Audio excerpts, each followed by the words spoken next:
அவன் பிறந்து நல்லா தான் இருந்தான். 2 வயசுக்கு அப்புறம் வந்து அவனுக்கு வீசிங் வந்துருச்சு. சரிங்க பானு. அதிகமா சளி இருக்கு, வீசிங் அடிக்கடி வருது. ஓகே. இப்ப நம்ம சித்தால அதை ஃபுல்லா கியூர் பண்ண முடியுமா, இல்ல கண்ட்ரோல் பண்ணி தான் வச்சுக்க முடியுமா? அத பத்தி கொஞ்சம் தெரிஞ்சுக்கணும் மேம். ஓகேமா, ஓகே. வேற ஏதாவது சந்தேகம் இருக்கா? வேற எதுவும் இல்ல. ஓகே. உங்க கணவர் இல்ல உங்க ஃபேமிலி சைடு, உங்க கூட பிறந்தவங்க, உங்க கணவரோட பிறந்தவங்க இல்ல அவங்க பெற்றோர்கள் யாருக்காவது ஆஸ்துமா இருக்கா? அப்படி எதுவும் இல்ல. என்னோட ஹஸ்பண்டுக்கு சின்ன வயசுல கண இருந்ததா சொல்லுவாங்க. அதுவும் 7-8 வயசுல சரியாயிடுச்சு. இல்ல, கண அப்படிங்கிறது வந்து என்ன அப்படின்னா பிரைமரி காம்ப்ளெக்ஸ் இருந்திருக்கும், அப்படிதானே? அது எனக்கு சரியா தெரியல, எங்க மாமியார் சொல்லுவாங்க. ஓகே.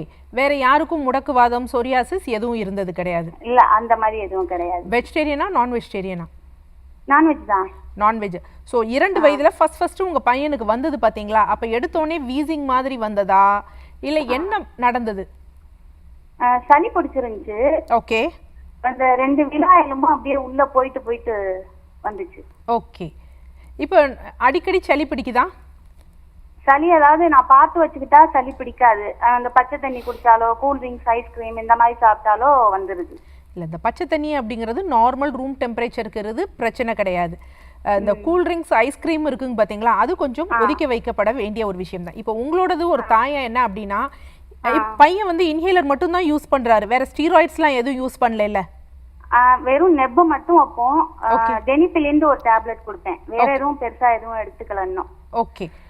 ஏதாவது ஸ்கேன் எதுவும் பாத்திருக்கீங்களா? எக்ஸ்ரே பாத்திருக்கீங்களா? அந்த மாதிரி எந்த டெஸ்டும் இது வரைக்கும் எடுக்கல. ஓகே.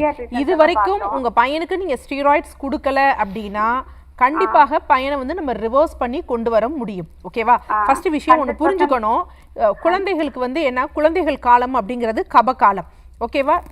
மிடில் அந்த அடலசன் பீரியட் அப்படிங்கிறது இல்லை அந்த ஒரு 30-40 வரைக்கும் என்ன அப்படின்னு பார்த்தீங்கன்னா அழல் குற்ற காலம். அதுக்கு மேலே வாத காலம்.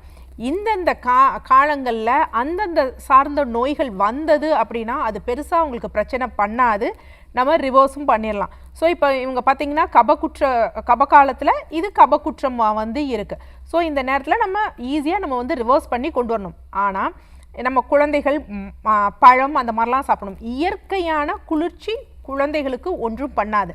இப்போ செயற்கையாக வந்து ஐஸ்கிரீம் எடுக்கிறது அந்த மாதிரி விஷயம். அடுத்து பால் பொருட்கள் இருக்குது பார்த்தீங்களா, இதை கொஞ்சம் ரெஸ்ட்ரிக்ட் பண்ணிவிட்டு நம்ம கொண்டு வந்தோம் அப்படின்னா கண்டிப்பாக வந்து மெடிசின்ஸும் ரொம்ப நாள் எடுக்க வேண்டிய அவசியம் கிடையாது. அதே மாதிரி லைஃப் லாங்காக வந்து அவங்க ஒரு பிராங்கியல் ஆஸ்மாட்டிக்காக இருக்க வேண்டிய அவசியமும் கிடையாது. குழந்தைகள் பெரியவர்களை விட வந்து பார்த்திங்கன்னா குழந்தைகள் தான் வந்து நிறைய பேர் வந்து நார்மல் ஆகியிருக்காங்க. அதனால் அழைச்சிட்டு வாங்க, ஒன்றும் பயப்பட வேண்டிய அவசியம் கிடையாது.